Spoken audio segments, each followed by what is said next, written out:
Certo,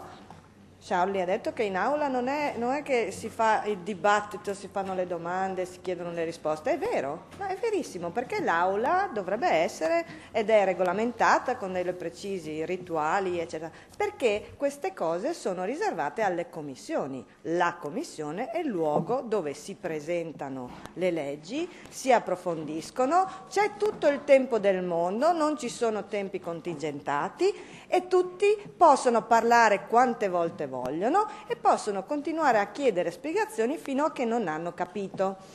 Ovviamente, se non c'è il tempo di passare per la commissione,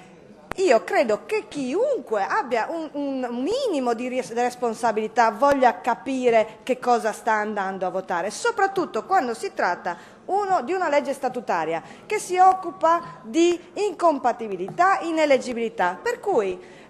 grazie tanto che ci spiega come funziona l'aula, però se la parte di commissione viene saltata da qualche parte la dobbiamo fare, o no?